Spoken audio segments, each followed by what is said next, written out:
My boyfriend, Van, 33, male, and I, 24, female, have been dating for the past 3 years. We met over Bumble, and after going out on a few dates, we knew we had stumbled upon something extraordinary. Despite the significant age gap, our connection felt effortless. We bonded over our love for travel and adventure.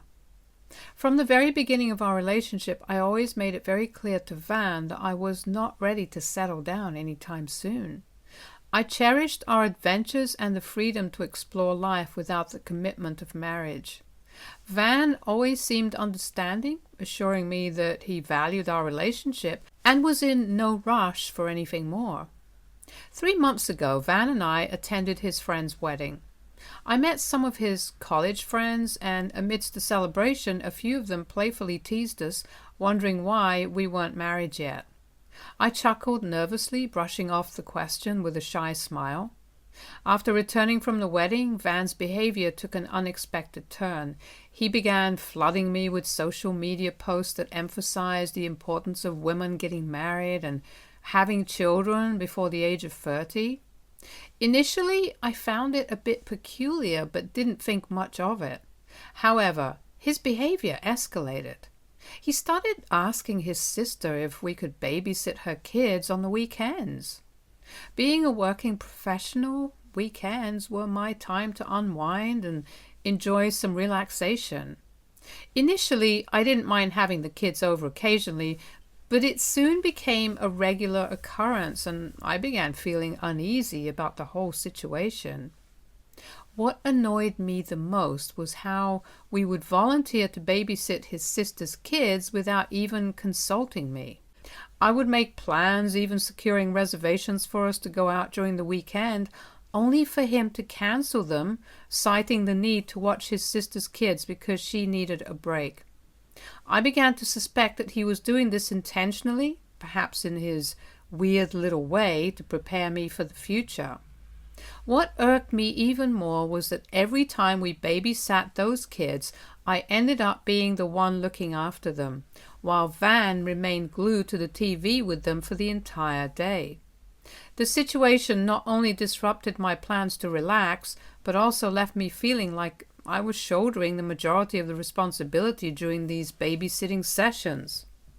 When I realized that he wasn't going to stop this charade, I started to make plans to hang out with my friends without him.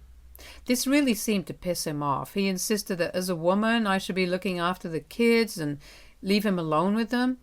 I told him that he was the one who was inviting them over every time without asking me, hence they were completely his responsibility. He started to protest if this was how I was going to treat our children one day. I was shocked to hear such a disgusting comment from him out of nowhere. I angrily reminded him that his sister's kids were not mine to look after, so he couldn't force me to babysit them when all he did was drink beer and burp on the couch. I went on to tell him that I was neither looking to settle down nor was I looking to have children any time soon. He later apologized to me for how he had spoken to me, and I thought he had finally learned his lessons.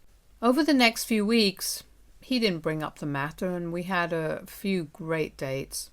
Then, out of nowhere, when we were out on a date, I caught him staring at a family sitting nearby. He then turned to look at me and started to talk about how my biological clock was ticking already, and we should get pregnant as soon as we can. His words started to scare me as I realized he was no longer playing around. Despite me saying I wasn't ready, it seemed like Van wasn't listening. He was getting more and more obsessed with the idea of getting married. The pressure was getting too much, and I knew I had to talk about it before it messed up our relationship. One evening, after spending the day preparing a grand meal for us, I decided to have a more open conversation regarding this so I could understand where he was coming from. As we sat down to eat, the aroma of the food couldn't mask the tension that lingered in the air. I took a deep breath, gathered my thoughts, and finally broached the subject. I looked at Van, my thought pausing mid-air, and said, "Van, we need to talk about something important." His eyes met mine, and I could sense a mix of anticipation and unease. I began by expressing my feelings about marriage and how at this point in my life, being just 24 years old, I wasn't ready for such a commitment. I explained I valued our relationship immensely but needed time to grow individually before taking such a significant step. I told him that I did not want to be married for at least the next 4 years. Van, however, seemed taken aback. He tried to convince me with tales of happily married couples, the joy of raising children, and the security that a marriage could offer. His arguments were heartfelt, but I knew that they didn't align with the priorities I had set for myself. As he continued to make his case, I stood my ground, emphasizing my desire for personal growth. I made it clear that I was not ready for marriage, let alone getting pregnant at such a young age. It became a challenging conversation with both of us expressing our perspectives passionately. Despite Van's attempts to sway my opinion, I remained firm in my stance. I explained that rushing into marriage wouldn't be fair to either of us and might jeopardize the very relationship we cherished. Hearing his continuous argument and feeling the weight of our differences, I took a deep breath and told Van that if my reluctance to marry were a deal breaker for him, perhaps it would be best for us to part ways. I saw a flicker of panic in his eyes. Van began to protest vehemently, his earlier conviction momentarily wavering. He backtracked, assuring me that our relationship meant more to him than any societal expectations or predefined timelines. He claimed that he just needed time to adjust his own perspective. He assured me that he would respect my choices from now on and give our relationship the space it needed to thrive. Although I wasn't fully convinced, I did observe the sincerity in his eyes. His reassurances held a promise that he had grasped the essence of my feelings and that the topic of marriage wouldn't loom over us like a storm cloud any longer. With a reluctant yet hopeful nod, I agreed, thinking that I would not have to worry about this again. After our serious chat, things chilled out. Van stopped bugging me about getting hitched, and we got back to our cool, adventure-filled groove. We continued to hike, explore, and enjoy life without any pressure. It felt like we had found our sweet spot again. My sister's birthday was coming up in a few weeks. I was delighted to be flying back home and meeting my family after a long time. On the days leading up to her birthday, I noticed that Van spent an unusual time on his phone.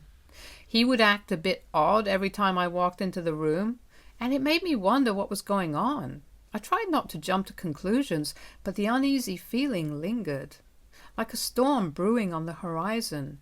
I couldn't shake the thought that something was going on with him. When we flew back to my hometown for my sister's birthday, Van's behavior became even more perplexing. He seemed overly invested in the preparations for her upcoming party, constantly checking his phone and excusing himself for mysterious calls. On the day of her birthday party, I was thoroughly enjoying myself. I was catching up with my family, chatting with friends, savoring the delicious food, and soaking in the festive atmosphere. Laughter and music filled the air, creating a joyous backdrop to the celebration. Amidst the lively chatter and celebration, Van decided to call everyone's attention by clinking his glass. His voice cut through the merriment, and a hush fell over the crowd. As all eyes turned towards him, I felt a knot form in my stomach, a sense of unease settling in as I tried to comprehend what he was trying to do. Van began talking about how his life had changed since the day he met me. He smiled and started describing how he never thought he would settle down until he met me. I was bewildered and confused about what he was doing. He walked up to me and suddenly got down on one knee.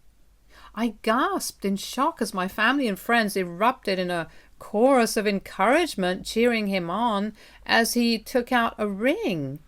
He continued to say how he couldn't wait to spend the rest of his life with me and eventually start a family.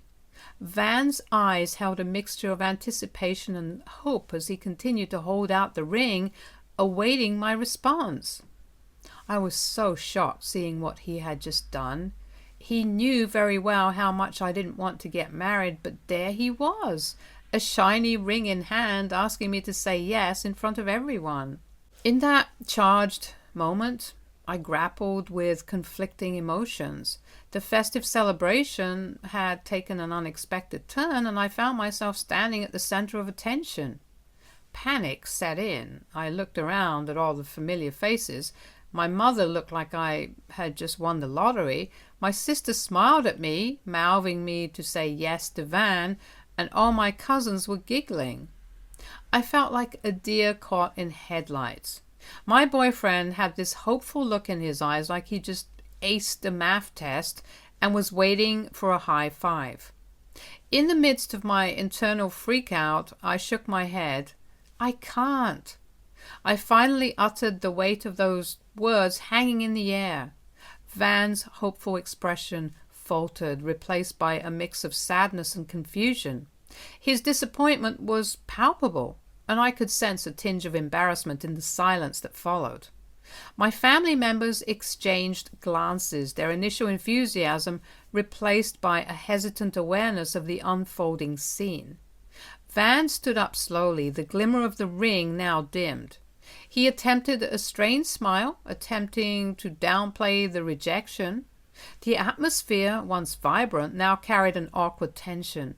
I felt a mix of emotions, regret for causing discomfort and anger towards Van for putting me through this publicly. I announced to everyone that I needed to talk to Van in private. Frustration gripped me as I led him inside away from the prying eyes of the guests in the backyard. As soon as the door closed behind us, I erupted in anger. I couldn't believe the audacity he had to pull a public proposal to pressure me into saying yes when he clearly knew that I wasn't looking to settle down any time soon. Hearing my words, tears welled up in his eyes.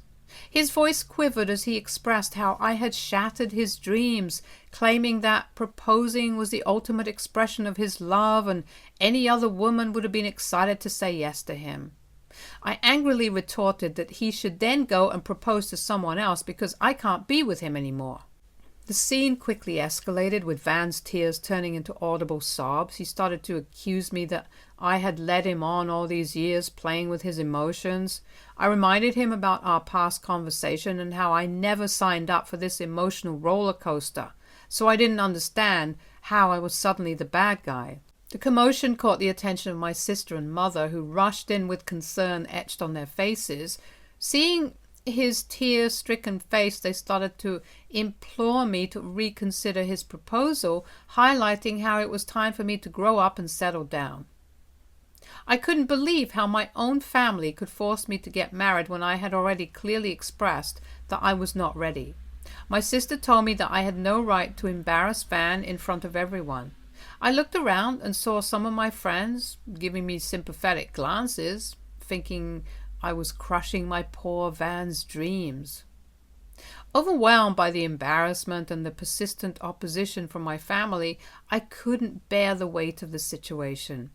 I quietly walked out of the party, leaving Van to continue his emotional display in front of everyone. Since the incident, the atmosphere at home remains charged. Van, overwhelmed by embarrassment and the aftermath of his heartfelt proposal gone awry, decided to fly back alone. I was a bit relieved, as I knew that we needed space at this moment. Even though he is gone, the awkwardness continues to linger, with my family questioning my decision and attempting to sway me towards reconsidering his proposal. Despite sticking to my guns about not wanting to get hitched, I find myself grappling with guilt. The image of Van's sad face keeps replaying in my mind. Did I break his heart? Maybe. But at least I didn't break my own in the process. So, Reddit, am I the a-hole for rejecting my boyfriend's proposal after clearly letting him know that I was not interested in marriage now? Update 1. In the aftermath since I wrote this story, a lot has happened in my family. My sister Donna and I have had a fighting match regarding what happened between me and Van. She revealed how Van had confided in her about his elaborate plan to propose, and she had known about this for weeks. In her mind, she believed it would be a wonderful surprise for her birthday celebration. The disappointment on her face was evident as she expressed how my rejection and my selfish nature had cast a shadow over what should have been otherwise a joyous occasion for everyone to celebrate. My mother tried to keep the peace between us, but I couldn't take my sister's accusations anymore. Amidst our heated exchange, I finally confessed to them that Van and I have had multiple conversations about marriage. I emphasized that I had consistently communicated my reluctance to tie the knot so soon. Hearing this, my sister's expression shifted from anger to a mix of frustration and confusion. She asked me to elaborate more, and I told her how I had communicated my priorities to Van clearly, and Van had promised me that he would not be pressuring me to get married anymore. I asked her if Van had told her about our conversation, and she shook her head no. It was clear that my sister had been unaware that I had expressed my feelings to Van long before he decided to publicly propose to me. Donna then questioned me, why would Van purposefully propose to me if he knew that I wasn't going to get married? I explained to her that despite our conversations, Van somehow might have thought that a grand gesture would somehow change my mind. It was as if he believed the public nature of the proposal could override the doubts I had expressed about settling down so soon. My dad, who was hearing our conversation, decided to speak up at this moment. He generally doesn't like to interfere in family matters and detests being around any drama. I braced myself, thinking that he was going to reprimand me, also like my sister was, but to my surprise, my dad told Donna to leave me alone. "No one should feel forced into marriage," he remarked, his tone reflecting a stern yet understanding demeanor. "If Van truly cared about her, he would not have pressured her so publicly. Love should grow naturally, not be coerced with grand gestures and unnecessary drama." His words resonated in the room, causing a brief pause in the conversation. Donna, visibly conflicted, seemed to absorb the gravity of my dad's perspective.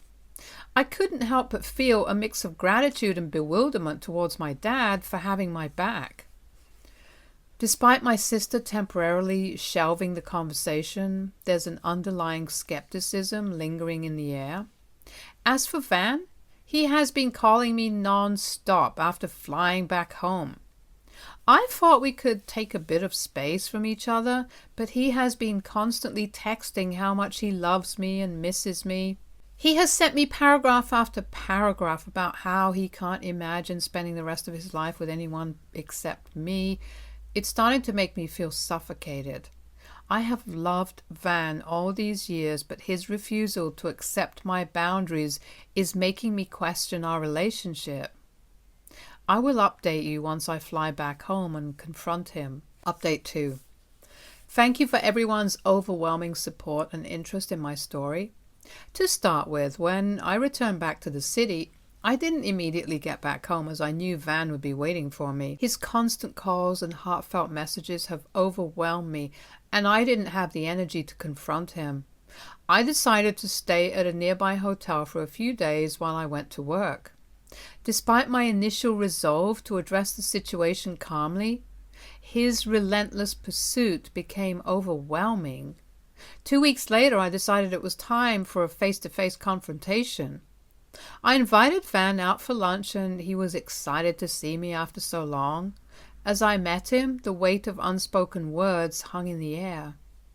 His eyes pleaded for reconciliation, but I knew deep down that our paths had diverged irreversibly. In a quiet corner of the restaurant, we laid bare our feelings. I recounted how the public proposal, despite his good intentions, had become an unforgivable moment. I conveyed the embarrassment and discomfort that lingered in the aftermath, emphasizing the strain it had put on relationships within my family. His eyes mirrored a mix of regret and realization hearing my words. He then started to protest, insisting that everyone would forget about this incident once we got married. I sighed in exasperation, looking him in the eyes, and firmly conveyed that I didn't want to be with him anymore. His eyes grew wide in shock as I continued to explain that I didn't want to be married to someone who would knowingly force me into a corner publicly. I stressed the importance of respecting each other's boundaries and choices, emphasizing that genuine love should be considerate and patient. He started to profess his love again, narrating how he wanted to grow old with me, yet I stood firm, reiterating that we clearly wanted different things in life and I was not going to change myself for him. Emotions ran high, tears flowed, and Van continued to plead. I empathized with his heartbreak, but stood resolute, unwilling to compromise my own priorities. His initial shock started to turn into resentment, and his frustration began bubbling to the surface. He began to accuse me of holding him back, even using derogatory words like gold digger. He argued that all his friends were settling down, building families, and here he was trying to convince me to get married. He told me how he was the best thing to ever happen to me, and I was a foolish girl if I decided to let him go. His words were laced with so much bitterness and desperation that I couldn't help but laugh, which stopped him mid-track. His claim of being the best thing to ever happen to me struck me as ironic, considering the emotional turmoil his grand proposal had caused to me the last few weeks. I told him that I had been feeling guilty a few days ago for rejecting his proposal, but watching his reaction had solidified the fact that I was right not to marry him.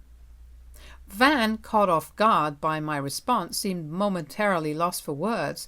I could see the realization dawning on him, even if reluctantly, that I was not going to listen to his demands. With a heavy sigh, I wished him luck for his future and told him to not bother me ever again. I also let him know that I would be coming by the next day to pick up my things from our place so I could officially move out. Van reluctantly agreed, a mix of resentment and acceptance etched on his face. As we parted ways, I couldn't help but feel proud of myself for standing up for what I wanted. It wasn't about relishing in his disappointment. Instead, it was the importance of standing up for what I truly wanted, even if it meant disappointing someone else. Update 3. It's been about 4 months since I broke up with Van. My life has been going surprisingly well. After our breakup, I moved out from his place into a flat where I lived with a great roommate. It has been a bit daunting to adjust to a new space, but the clarity of newfound independence offered a glimmer of hope. It felt like shedding a weight I didn't realize I was carrying while dating Van. In the days that followed, I faced my fair share of questions and raised eyebrows from my family. My sister, Donna, initially struggled to accept the situation, still holding on to the notion that I had let go of something good. Aware of the lingering concerns, I decided to invite Donna to visit me at my new place. The intention was to spend some one-on-one time with her, giving us the chance to have a heartfelt conversation without the prying ears of our family members.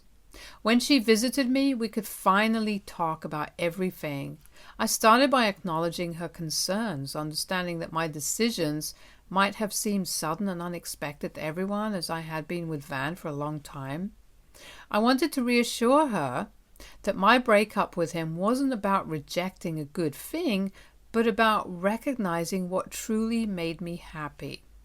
We delved into the dynamics of my relationship with Van, the pressures that had been building, and how his grand proposal had become the tipping point that eventually forced me to break up with him. Donna, with a mix of curiosity and concern, asked about my emotional state during and after the breakup. I explained the relief that came with shedding the expectations that didn't align with my desires. We shared a few laughs about the awkwardness of the proposal incident, finding some humor in the chaos. The conversation then shifted to the positive changes in my life post-breakup. I highlighted the freedom I had now to make decisions in my life without the constant worry and pressure of what my partner would want and how I had been rediscovering myself. Donna listened, starting to understand my perspective. In the end, she assured me that if this was something that made me happy, then she didn't want to stand in my way. I felt relieved hearing her words. Our talk then transitioned from the heavy topics to more light-hearted banter. Over the course of her stay with me, we had a great time and I took her around the city for sightseeing. Since my sister's visit, my mother has also started to see that I have been doing much better without Van. She has apologized to me over time for judging me that day and has assured me that I have the autonomy to decide when and if I ever want to get married. She emphasized that my happiness and well-being were her primary concerns, and she would stand by my decision no matter what. Life has taken a turn for the better. The weekends are now mine to relax and enjoy without the stress of babysitting or unexpected marital discussions. I have rekindled old hobbies, taken spontaneous trips with strangers, and found solace in the simplicity of being true to myself. As I reflect on these 4 months, I can't help but smile at the progress I have made. The breakup, once a source of guilt, has now become a pivotal point in my journey of self-discovery. I'm forging ahead, embracing life on my terms and relishing the freedom to grow at my own pace. My life isn't perfect, but it's filled with moments of contentment, laughter, and the simple joy of being free to write my own story.